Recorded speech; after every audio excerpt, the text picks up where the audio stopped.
Okay. Hey, you guys, welcome back for day 23 of 7 Habits of Highly Effective Teens. I'm just going to go ahead and pull this up for us. Let's see here. Okay, so as you can see, today we start part 3, the public victory. So we've done lots of work on ourselves at this point. We've worked on our personal bank account, and now that very first thing you see right there, the relationship bank account, the stuff that life is made of. So we're going to breach that, and that'll be what we look at today. The relationship bank account. One of my favorite quotes, which, by the way, always makes me feel guilty, is on their deathbed, nobody has ever wished they had spent more time at the office. Wow.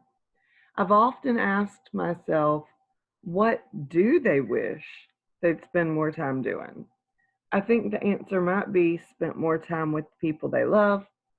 You see, it's all about relationships, the stuff that life is made of. It's not like what's it like to be in a relationship with you? If you had to rate how well you're doing in your most important relationship, how would you rate it? So, I'm going to give you just a moment here, allow you to get your pen and your paper out and your pencil, and I want you to jot these things down. Relationships, I just want you to write friends, siblings, parents, guardian, girlfriend or boyfriend, and teachers. And then on a scale of 1 to 5, 1 being lousy, 5 being excellent, where are you? Okay, I'm just going to give you a minute.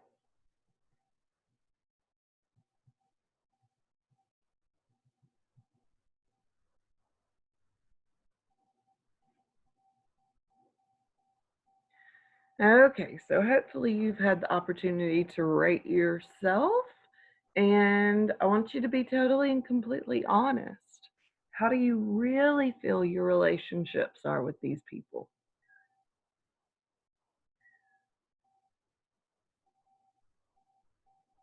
Maybe you're doing pretty well, maybe not. Either way, this chapter is designed to help you improve these key relationships. But before we go, let's quickly review where we've just come from. In the private victory, we learned about the personal bank account and habits 1, 2, and 3. In the public victory section, we'll learn about the relationship bank account and habits 4, 5, and 6. As we've already discussed, the key to mastering relationships is first mastering yourself, at least to some degree. You don't have to be perfect, you just need to be making progress. Life's most urgent question is, what are you doing for others? 100% agree.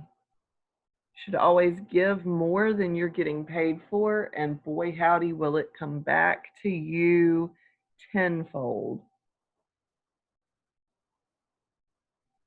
And please notice when you are students, so when I say give more than what you're being paid for, I'm putting quotes around that because while you're not receiving a salary for being a student, you are receiving an education which will make you very prosperous in the long run if you take it seriously now.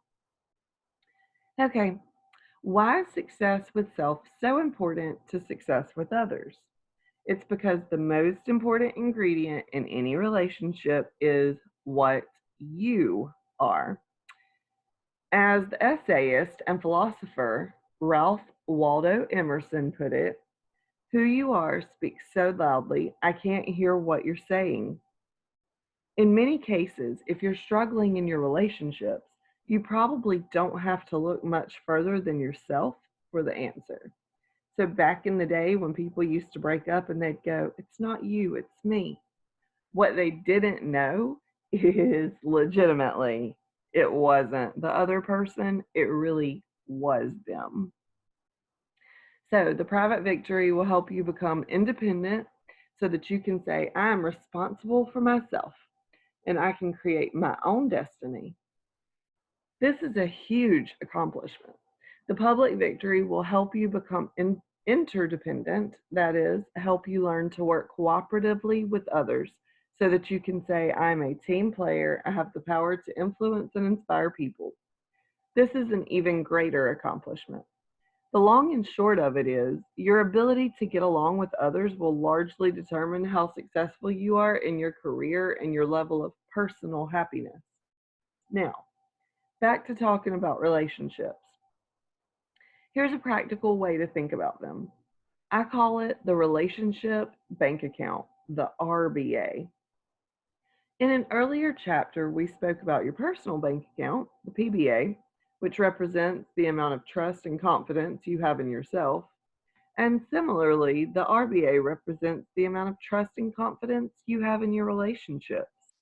The RBA is very much like a checking account at a bank. You can make deposits and improve the relationship, or take withdrawals and weaken it. A strong and healthy relationship is always the result of steady deposits made over a long period. Although there are similarities, the RBA is different from a financial account in three ways. As a colleague of mine, Judy Henricks, once pointed out to me.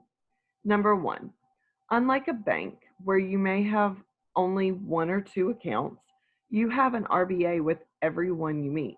Suppose you come across a new kid in school. If you smile and say hello, you've just opened an account with them. If you ignore him, you've just opened an account as well, although a negative one. There's a kind of no getting around it. Number two, unlike a checking account, once you open an RBA with another person, you can never close it. That's why you can run into a friend you haven't seen in years and pick up right where you left off. Not a dollar's lost. It's also why people hang on to grudges for years. Number three, in a checking account, 10 bucks is 10 bucks. In an RBA, deposits and withdrawals are not created equally.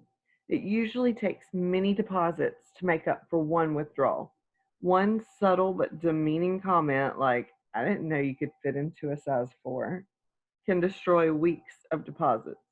So be careful when you open up your mouth. So, how can you build a rich relationship or repair a broken one? It's simple, one deposit at a time. It's the same way you'd eat an elephant if you had to, one bite at a time. There is no quick fix. If my relationship with you is $5,000 in the hole, I'll need to make 5,001 worth of deposits to get it back in the positive. I once asked a group of teens, what's the most powerful deposit someone has made into your RBA? These are some of their responses. The steady stream of deposits my family makes that strengthen me. When a friend, teacher, loved one, or employer takes the time to say, you look nice or great job, a few words go a long way. My friends made me a banner on my birthday, bragging about me to others. When I have made mistakes, they forgive, forget, and help and love. My friend told me after I read some poems I wrote that I was brilliant and I should write a book. It was hard to share some of those in the first place. My mom called from California, as well as both of my sisters, to wish me a happy birthday before I left for school. My brother would always take me to hockey games with his friends. Little things. I have 4 really good friends, and just being together as friends and knowing that we're all doing good and are happy keeps me going. Whenever Chris says, hi, how are you, Ryan? It makes me feel so uplifted the way he does it. I had a friend who told me he believed I was very sincere and always myself. It meant a lot that someone would recognize that. As you can see, there are many kinds of deposits, but here are 6 that seem to work every time. Of course, with every deposit, there's an opposite withdrawal. Okay, so here you go, your RBA deposits that can really get you a long way, with RBA withdrawals that can really hurt a friendship or relationship. Deposit, keep promises. Excuse me, I'm sorry. Withdrawal, break those promises. Deposit, do small acts of kindness. Withdrawal, keep to yourself. Deposit, be loyal. Withdrawal, gossip and break confidences.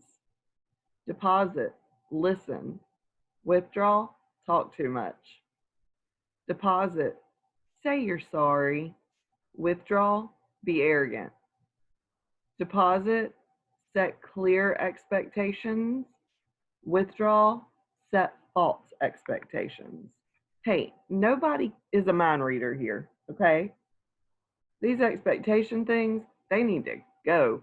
Your boundaries need to be clear and precise, not, well, my dad used to vacuum every day, so I just assumed you would. No, sweetheart. If you want homeboy to vacuum every day, you better go into whatever relationship you're going into telling him that you expect him to vacuum every day, because otherwise that's just gonna be trouble. Okay, keeping promises. Sean, I don't want to ask you again. There are trash bags in the trunk of my car from the party the other night. Please throw them away. Okay, Dad. As a carefree teenager, I somehow forgot to empty the trash bags in my dad's Ford, as I said I would, because I had a hot date that Saturday afternoon. I'd asked my dad if I could use the Ford, but he said no because it wasn't his car. It was a loaner that his friend at the dealership had arranged for. But I took it anyway because he was busy and I was sure he wouldn't notice. The date was awesome, and I felt great. On the way home, though, I rammed into the back of a car doing 30. No one was seriously hurt, but both cars were nearly totaled. I'll never forget the most miserable call of my life. Oof. Dad? What? I had an accident. You what? Are you okay? Got into a wreck. No one's hurt. In which car? Your car. No. By this time, I was holding the phone 6 inches away, and it still hurt. I had the car towed to the Ford dealership to see if they could salvage it. Since it was Saturday, they told me they wouldn't be able to work on it until Monday. On Monday, my dad received a call from the repair shop. The manager said that when his people opened the trunk to repair the car, the smell of rotting garbage, the garbage I forgot to empty, was so disgusting that they refused to work on the car. If you thought my dad was mad before, you should have seen him then. For the next several weeks, I was in the doghouse. It wasn't just the crash he was so mad about. He was angry because I'd broken 2 promises. I won't take your car, Dad. And don't worry, Dad, I'll take the trash out of the trunk.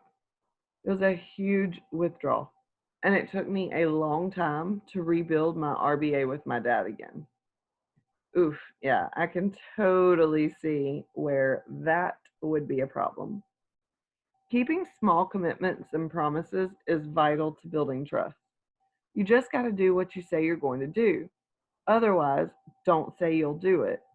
If you tell your mom you're going to be home at 11 or that you'll do the dishes, then do it and make a deposit. Give out promises sparingly, and then do everything you can to keep them. If you find you can't keep a commitment for some reason, it happens, then let the other person know why. Sis, I'm really sorry I can't come to your play tonight. I didn't realize I have soccer practice. Promise I'll be there tomorrow. If you're sincere and try to keep your promises, people will understand when something comes up. If your RBA with your parents is low, try building it by keeping your commitments when your parents trust you. Everything goes so much better at home. But I guess I don't need to tell you what you already know. Okay, so we're going to stop right there, and I want you to write a paragraph about a time that you did not keep a promise and it lowered your RBA. It lowered the trust that you have with that person. Okay? So, again, we're done for the day, but I want you to write a paragraph about a time that you lowered your RBA because you did not keep your word or your promise to someone. I gave you several really good examples, so hopefully you should be able to do it very easily. All right, I hope you enjoyed today's lesson. We'll continue talking about your personal relationship bank tomorrow. Have a wonderful day, guys.